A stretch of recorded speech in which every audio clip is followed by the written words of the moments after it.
Assalamualaikum warahmatullahi wabarakatuh. Selamat pagi semuanya. Salam semangat untuk kita semua. Semoga kita semua selalu dalam keadaan sehat ya, dan selalu dalam lindungan Allah Subhanahu wa taala. Selamat menyaksikan video pembelajaran bahasa Indonesia hari ini ya. Silakan simak, pahami dan pelajari dengan baik.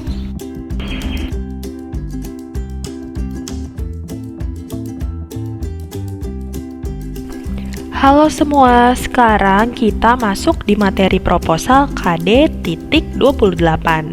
Apa sih proposal itu? Pada umumnya, proposal merupakan sebuah program atau rencana suatu kegiatan yang sifatnya hanya sebagai usulan saja. Dapat dikatakan juga proposal merupakan usulan yang tertulis untuk melakukan suatu kegiatan yang ditujukan kepada pihak-pihak yang ada hubungannya dengan kegiatan tersebut.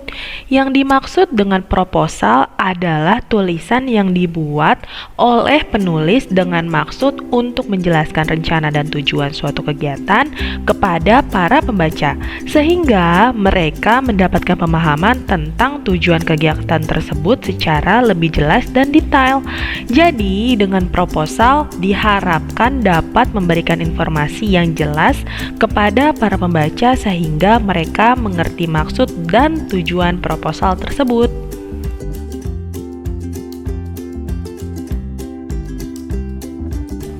Selanjutnya ada syarat-syarat menyusun proposal. Yang pertama, harus memiliki struktur maupun logika yang sangat jelas dan mudah dimengerti. Yang kedua, hasil dari kegiatan tersebut harus terstruktur. Yang ketiga, rumusan jenis kegiatan yang dilakukan harus ditulis secara jelas dan detail serta harus benar-benar dapat dikerjakan. Yang terakhir, jika ada anggaran dana yang diperlukan, maka anggaran dana yang diperlukan harus realistis ya dengan kegiatan tersebut.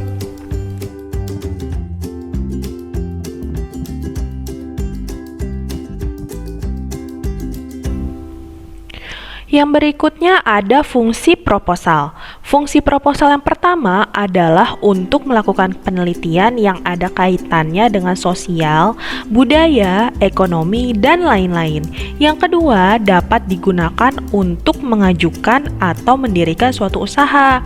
Yang ketiga, dapat digunakan juga untuk mengajukan tender dari berbagai macam lembaga.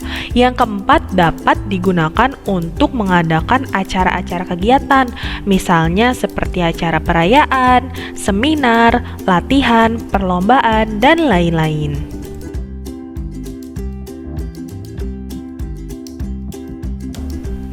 Yang selanjutnya ada jenis-jenis proposal.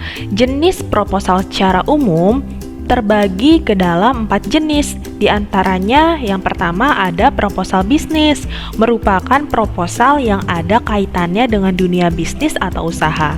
Bisa juga yang berhubungan dengan bisnis kelompok atau perseorangan. Contohnya seperti proposal pendirian badan usaha, tempat usaha, dan lain-lain. Yang kedua, ada proposal proyek, merupakan proposal yang ada kaitannya dengan dunia pekerjaan. Umumnya berisi serangkaian rencana-rencana dalam usaha atau komersil. Contohnya seperti proposal proyek pembangunan suatu kantor.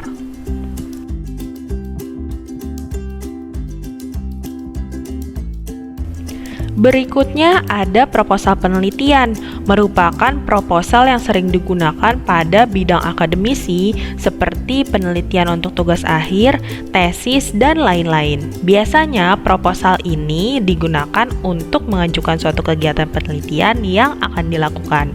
Yang keempat, ada proposal kegiatan. Proposal jenis ini sering digunakan di lingkungan masyarakat karena merupakan proposal untuk mengajukan suatu rencana kegiatan, baik itu kegiatan individu maupun perorangan. Misalnya seperti proposal mengadakan perayaan, perlombaan, dan lain-lain.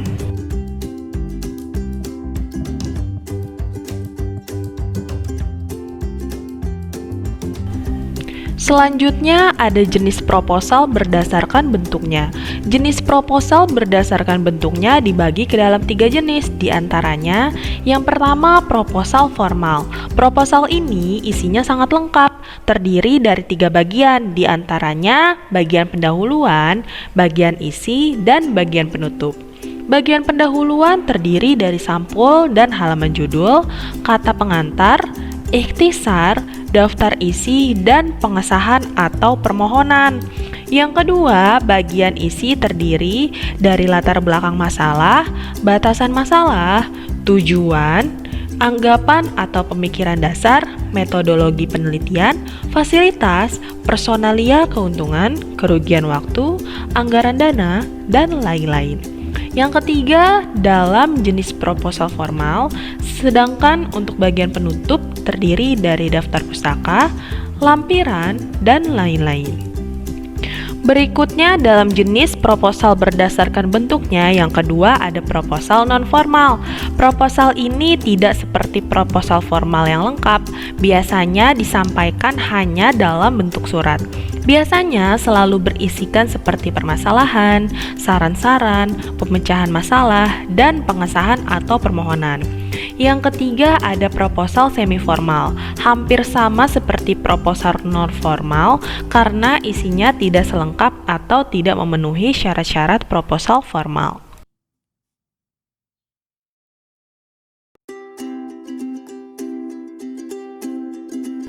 Selanjutnya ada sistematika dalam penyusunan proposal. Yang pertama ada latar belakang. Latar belakang kegiatan pada bagian ini berisikan berbagai macam hal dan juga kondisi secara umum yang melatar belakangi kegiatan tersebut perlu diadakan. Yang kedua ada dasar pemikiran. Pada bagian ini berisikan dasar-dasar yang digunakan untuk pelaksanaan kegiatan tersebut. Misalnya seperti berdasarkan program Karang Taruna, berdasarkan program desa, dan lain-lain. Yang ketiga, ada nama kegiatan. Pada bagian ini berisikan nama dari kegiatan yang hendak dilaksanakan, seperti perayaan HUT RI atau kompetisi sepak bola antar RW, dan lain-lain. Yang keempat, ada tujuan kegiatan, berisikan tujuan-tujuan yang akan disampaikan dari kegiatan tersebut jika terlaksanakan. Yang kelima ada target kegiatan. Pada bagian ini berisikan uraian-uraian yang detail dari tujuan kegiatan. Yang keenam ada manfaat kegiatan, berisikan tentang manfaat yang bisa didapatkan dari kegiatan tersebut jika terlaksanakan. Yang ketujuh ada jenis kegiatan. Pada bagian ini menjelaskan bentuk dari kegiatan tersebut. Misalnya jenis kegiatan seperti perlombaan, pelatihan, perayaan, dan lain-lain. Yang kedelapan ada waktu dan tempat, berisikan waktu kapan kegiatan tersebut dilaksanakan, cantumkan seperti hari, tanggal, bulan, tahun, dan jam berapa dilaksanakannya. Untuk tempat, menunjukkan di mana tempat kegiatan tersebut dilaksanakan. Yang kesembilan, ada jadwal kegiatan. Jadwal kegiatan harus dibuat sesuai dengan perencanaan yang disusun sebelumnya. Jika jadwal kegiatannya banyak, bisa ditulis secara terlampir. Yang 10, ada pelaksana dan organisasi kerja. Pada bagian ini berisikan siapa saja yang menjadi panitia atau pelaksana kegiatan tersebut. Bisa juga ditulis secara terlampir. Yang 11 ada sasaran, berisikan siapa saja yang menjadi peserta atau partisipan. Yang ke-12 ada anggaran dana. Kegiatan berisikan totalan anggaran dana yang dibutuhkan pada kegiatan tersebut. Untuk rinciannya ditulis secara terlampir. Yang terakhir ada penutup. Penutup umumnya berisi ucapan syukur atas tersusunnya proposal kegiatan tersebut, harapan yang diinginkan dari kegiatan tersebut, dan memohon dukungan dari berbagai pihak, serta ditutup dengan lembar pengesahan.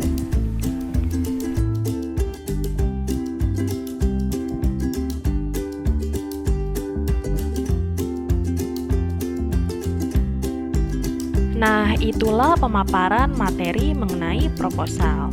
Bagaimana? Kalian sudah paham atau belum? Materi ini bisa kalian download kembali dan kalian pelajari ulang di portal belajar KD 3.28 materi proposal. Dan jangan lupa kerjakan juga ya tugasnya.